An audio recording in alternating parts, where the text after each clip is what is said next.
शिक्षकों के लिए हम आज प्रदर्शन कर रहे हैं। बिहार के वित्त रहित शिक्षकों का यही हाल है। वित्त रहित शिक्षक भीख मांग रहा है। ये सुशासन की सरकार है, कहते हैं शिक्षा का सुधार है। देखिए वित्त रहित शिक्षक का यही हाल है। वित्त रहित शिक्षकों को न्याय कब मिलेगा, हम यही पूछना चाहते हैं बिहार सरकार से। पिछले 10 महीना पहले वित्त रहित शिक्षकों के लिए 30/9/25 को एक कमेटी का गठन किया गया था। 9 सदस्यीय कमेटी का गठन हुआ था। चीफ सेक्रेटरी की अध्यक्षता में कमेटी बनी थी, जिसमें वित्त रहित कॉलेजेस, संस्कृत मदरसा के शिक्षकों सभी को वेतनमान देने के लिए, न्याय देने के लिए, इनके वेतन विसंगति को दूर करने के लिए एक कमेटी का गठन हुआ।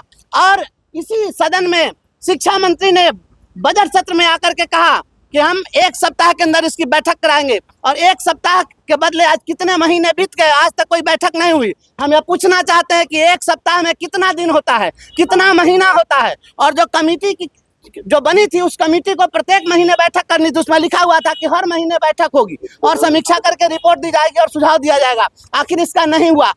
दिनकर जी ने लिखा है कि जब फसल सूख कर जल के बिन तिनका तिनका बन गिर जाए, फिर होने वाली वर्षा का रह जाता कोई अर्थ नहीं। जब फसल सूखिए जाएगा तब जो है पानी पटा के क्या होगा। हर दिन वित्त रहित शिक्षक मर रहे हैं।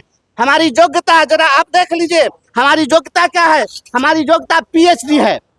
पीएचडी किए हुए लोग और भीख मांग रहे हैं बिहार के अंदर में, यही शिक्षा व्यवस्था है। और मुख्यमंत्री जी घोषणा करते हैं 211 प्रखंडों में कॉलेज खोल रहे हैं। 2 कमरे में आप कॉलेज खोल रहे हैं और इनके पास में इतना इंफ्रास्ट्रक्चर है, बिल्डिंग है, उसको आप नहीं लेंगे।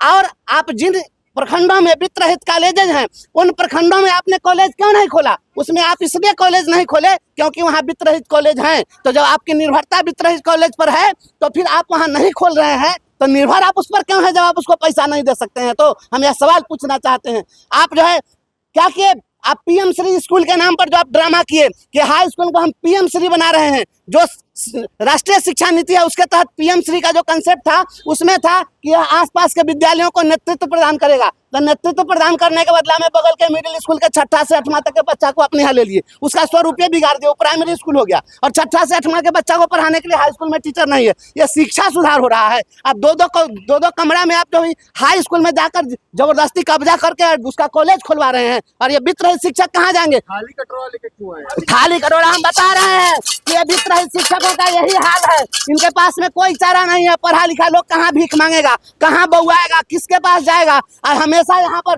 सदन के अंदर में यही मामला उठता रहता है। अब वित्त रहित शिक्षक को कोई न्याय नहीं मिल रहा है। आखिर वित्त रहित शिक्षा नीति कब समाप्त होगी। आपके पास, आप सुन लीजिए, मैं बताता हूँ, इस राज्य के अंदर में लगभग 2500 प्राइमरी स्कूल बंद कर दिए गए। इसी सरकार ने प्राइमरी स्कूल खोला और प्राइमरी स्कूल इसलिए बंद कर दिया कि उसको जमीन उपलब्ध नहीं करा सके। प्राइमरी स्कूल खोलने का औकात नहीं है और आप कॉलेज खोलने चले हैं और आप तमाशा कर रहे हैं। आज जो कॉलेज पहले से एस्टेब्लिश्ड है, बिल्डिंग है, सारे टीचर हैं, योग्य शिक्षक है, सब चीज है, तो आप उस समय में उन लोगों को आप जो है आप सरकार के अधीन राज्यासात नहीं कर रहे हैं और उनकी सेवा को सरकारीकरण नहीं कर रहे हैं। इसलिए हम वित्त रहित शिक्षकों के इस बदहाली को प्रदर्शित करने के लिए प्रदर्शन कर रहे हैं।